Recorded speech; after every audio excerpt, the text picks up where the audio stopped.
حسبي ربي جل الله في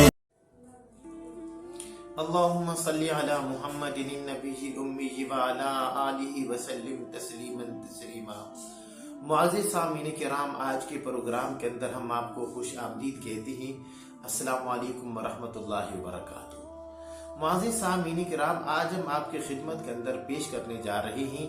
کہ رحمت دو عالم صلی اللہ علیہ وسلم نے اپنی زندگی کے اندر جب پہلا سفر تجارت کیا تھا تو وہ کیسے ہوا تھا اور اس میں کیا کچھ واقعات پیش آئے تھے۔ معزز سامعین کرام، یاد رکھیے، نبی اکرم صلی اللہ علیہ وسلم جب اپنے چچا حضرت ابو طالب کی کفالت کے اندر آئے تو حضرت ابو طالب رحمت دو عالم صلی اللہ علیہ وسلم کا بہت زیادہ خیال رکھتے تھے، اور اسی وجہ سے چونکہ حضرت ابو طالب بیچارے بہت زیادہ غریب تھے، مالی طور پہ وہ کافی کمزور تھے، اور حضرت ابو طالب کی جو اولاد تھی وہ بہت زیادہ تھی، اور ان کا عالم یہ تھا غربت کا کہ جب وہ لوگ دسترخوان کے اوپر بیٹھتے تھے تو ان کی اولاد وہ روٹی کی وجہ سے آپس میں وہ لڑتی تھی، جھگڑا کرتی تھی، لیکن میں قربان جو رحمت دو عالم صلی اللہ علیہ وسلم کی ذات اقدس پہ، میرے محمد ہمیشہ وہ صبر کیا کرتے تھے۔ رحمت دو عالم صلی اللہ علیہ وسلم ان کے بچوں کی طرح وہ روٹی کے اوپر چھینا چھپٹی نہیں کرتے تھے، بلکہ ہمیشہ صبر کا جو دامن ہے اس کو وہ پکڑ کے رکھتے تھے۔ اور پھر بڑے عجیب بات یہ ہے کہ جس دن رحمت دو عالم صلی اللہ علیہ وسلم دسترخوان پہ ہوتے تھے تو اس دن جناب ابو طالب کا جو کھانا ہوتا تھا وہ پورا ہو جاتا تھا، اور جب میرے پیغمبر وہ دسترخوان پہ نہیں ہوتے تھے تو اس دن جو کھانا ہے وہ پورا نہیں ہوتا تھا، اور اسی وجہ سے جناب ابو طالب نے اپنی اولاد کو یہ اعلان کر رکھا تھا کہ جب تک میرا یتیم بھتیجا وہ دسترخوان کے اوپر نہ آ جائے اس وقت تک تم کھانا وہ شروع نہ کیا کرو۔ معزز سامعین کرام، چونکہ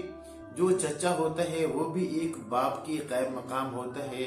اور انسان کو بعض اوقات اپنے چچا کے جسم سے اپنے باپ کی خوشبو محسوس ہوتی ہے، اور رحمت دو عالم صلی اللہ علیہ وسلم کے چونکہ والد محترم بھی چلے گئے تھے، والدہ ماجدہ بھی چلی گئی تھی، اور پھر دادا کا سہارا تھا وہ بھی جب چلا گیا تو ظاہر بات ہے کہ ابو طالب جو ہے وہ رحمت دو عالم صلی اللہ علیہ وسلم کے ساتھ بہت زیادہ پیار کرتے تھے، اور اللہ کے حضور کو بھی اپنے چچا کے ساتھ بہت زیادہ محبت تھی۔ معزز سامعین کرام، ایک مرتبہ جناب ابو طالب وہ تجارت کے لیے جانے لگے ملک شام کی طرف، اور اس میں وہ آپ اکیلے نہیں تھے بلکہ آپ کے ساتھ ایک پورا وفد وہ بھی شامل تھا۔ تو اس وقت رحمت دو عالم صلی اللہ علیہ وسلم نے، جس طرح کے بچوں کی عادت ہوتی ہے وہ بڑوں سے کوئی بات منوانی ہو تو ان کا قمیض پکڑ لیا کرتے ہیں، تو رحمت دو عالم نے بھی اپنے چچا کی قمیض کو پکڑ لیا اور آپ نے اصرار کرنا شروع کر دیا کہ میں نے آپ کے ساتھ جانا ہے۔ معزز سامعین کرام، پہلے تو جناب ابو طالب وہ انکار کرتے رہے، لیکن جب انہوں نے رحمت دو عالم صلی اللہ علیہ وسلم کی اصرار کو دیکھا تو انہوں نے آپ کو ساتھ لے جانے کی حامی بھر لی۔ معزز سامعین کرام، جب یہ قافلہ مکہ سے روانہ ہوا کہ جس قافلے کے اندر نبوت بھی ساتھ ساتھ چل رہی تھی، تو ظاہر بات ہے کہ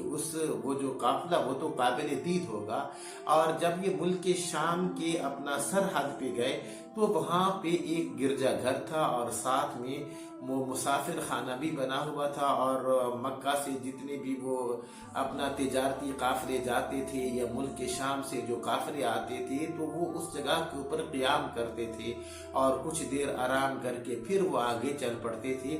اور اس گرجا گھر کے اندر ایک راہب رہتا تھا جو کہ کبھی بھی باہر نہیں آیا تھا، بلکہ ہمیشہ اپنے طریقے کے اوپر گرجا گھر کے اندر بیٹھ کر وہ عبادت کیا کرتا تھا۔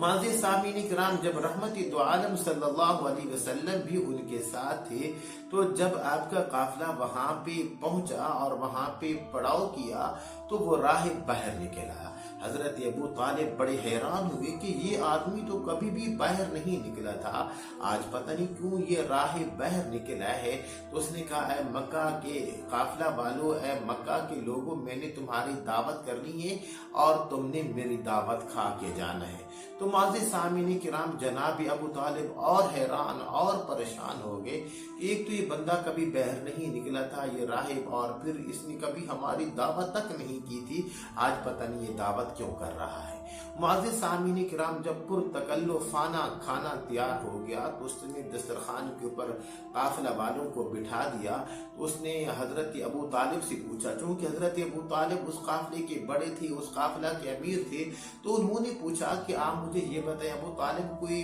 बंदा रह तो नहीं गया। इस पर हजरत अबू तालिब फरमाने लगे कि सभी आ गए हैं, बस एक छोटा सा बच्चा, हम उसको अपने सामान के पास बिठा किए हैं और जब हम जाएंगे तो हम उसके लिए खाना लेके जाएंगे।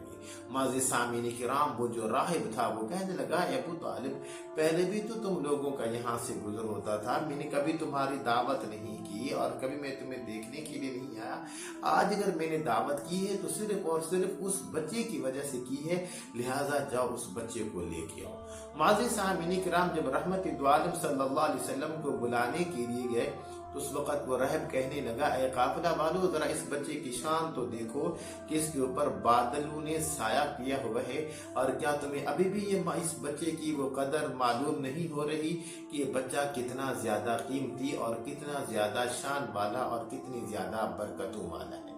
मुअज़्ज़िज़ सामीन किराम, जब रहमत दो आलम सल्लल्लाहु अलैहि वसल्लम पहुंच गए तो उसने राहिब ने हजरत अबू तालिब से पूछा कि ये बच्चा आपका क्या लगता है। तो उस पर हजरत अबू तालिब कहने लगे कि ये मेरा बेटा है। तो वो राहिब कहने लगा, नहीं अबू तालिब, आप झूठ बोल रहे हैं, ये आपका बेटा नहीं है। तो इस पर हजरत अबू तालिब कहने लगे, नहीं ये मेरा भतीजा है और इसके वालिद मोहतरम का इंतकाल हो गया है, और चूंकि अब ये मेरी कफालत में होता है और चचा वो बाप की क़ैम मकाम ही होता है, तो लिहाजा ये मेरा बेटा है। तो इस पर वो कहने लगा कि ए अबू तालिब, उसने फिर जब रहमत दो आलम सल्लल्लाहु अलैहि वसल्लम से मुलाकात की, मुलाकात करने के बाद उसने पूछा कि मैं आपसे कुछ सवाल करना चाहता हूँ, आप मेरे सामने लात और उज़्ज़ा की कसम उठाएं। मुअज़्ज़िज़ सामीन किराम, जब उसने लात और उज़्ज़ा ये दो बुत थे उस वक़्त के लोगों के, और वो लोग लात और उज़्ज़ा की वो कसमें भी उठाया करते थे और इसी तरह वो इनकी इबादत भी किया करते थे। तो रहमत दो आलम सल्लल्लाहु अलैहि वसल्लम ने जब लात और उज़्ज़ा का नाम सुना तो अल्लाह के हुजूर को बहुत ज़्यादा गुस्सा आ गया और आपने फरमाया कि मैं लात और उज़्ज़ा की कसम नहीं उठाता। इस पर वो राहिब कहने लगा कि एक बात मेरी पूरी हो गई है। फिर उसने कहा कि आप अल्लाह की कसम उठाएं। तो रहमत दो आलम सल्लल्लाहु अलैहि वसल्लम ने अल्लाह की कसम उठाई। फिर उसने कहा कि आप जरा मुझे अपने बचपन के वाक़यात सुने। तो मुअज़्ज़िज़ सामीन किराम, रहमत दो आलम सल्लल्लाहु अलैहि वसल्लम ने अपने बचपन के वाक़यात और ख्वाब उसको सुनाए, और फिर उन वाक़यात के अंदर आपने अपना वो जो शक़्क़ सदर का वाक़या था वो भी आपने बयान किया। तो वो रहब कहने लगा कि अब मेरी दूसरी निशानी भी पूरी हो गई है। मुअज़्ज़िज़ सामीन किराम, वो फिर कहने लगा कि अगर आप मुनासिब ना समझें, आप क्योंकि हमारे मेहमान ही, जरा अपनी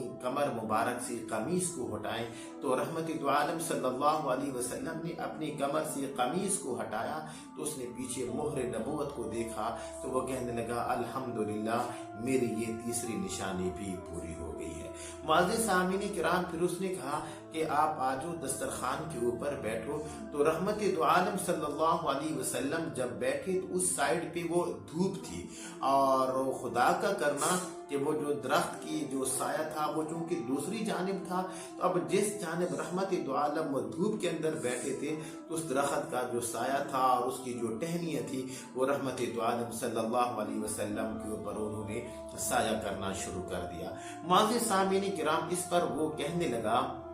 वो राहिब, ए काफिला वालों, ए अबू तालिब, क्या तुम्हें अभी भी पता नहीं चला कि इस बच्चे की क्या शान है? और फिर उसने एक बड़ी अजीब बात बताई। उसने कहा कि ये जिस दरख्त के ये नीचे ये बैठा है, आज तक इस दरख्त के नीचे कोई भी नहीं बैठ सका, और हजरत ईसा अलैहिस्सलाम वो इस चीज की बिशारा दे के गए थे कि इस दरख्त के नीचे जो आके बैठेगा वो इस उम्मत का आखिरी नबी होगा। तो मुझे लगता यही है कि आने वाले वक्तों के अंदर, आने वाले दिनों के अंदर खालिक कायनात ने इसके सर के ऊपर ताज नबूवत सजाना है। और ऐ अबू तालिब, मैं तुम्हें मशवरा ये देता हूँ कि चूंकि ये आपका ये भतीजा है, और मेरा मशवरा ये है कि आप इस बच्चे को वापस ले जाएं, अपने साथ लेके ना जाएं। कहीं ऐसा ना हो कि यहूद अगर इनको देख लिया तो वो इनको कत्ल कर देंगे, नाउज़ुबिल्लाह। मुअज़्ज़िज़ सामीन किराम, जनाब अबू तालिब ने जब उस राहिब की बातें सुनी तो उन्होंने फिर रहमत दो आलम सल्लल्लाहु अलैहि वसल्लम को वापस مکہ کے اندر وہ بھیج دیا۔ اس طرح میرے اور آپ کے پیارے پیغمبر حضرت محمد صلی اللہ علیہ وسلم نے کم سنی کے اندر، چھوٹی عمر کے اندر ہی اللہ کے حضور نے وہ سفر تجارت کیا تھا، اور جو سفر تجارت میں جو واقعات پیش آئے تھے وہ آپ حضرات کے سامنے بیان کر دیے گئے ہیں۔ تو امید ہے کہ آج کا ہمارا یہ درس، آج کا ہمارا یہ پروگرام معزز سامعین کرام آپ کو بہت زیادہ پسند آیا ہوگا۔ انشاءاللہ اگلے پروگرام کے اندر، اگلے درس کے اندر آپ سے ملاقات کرتے ہیں۔ ہمارے ساتھ رہیے گا، دعا میں یاد رکھیے گا۔ السلام علیکم ورحمۃ اللہ وبرکاتہ۔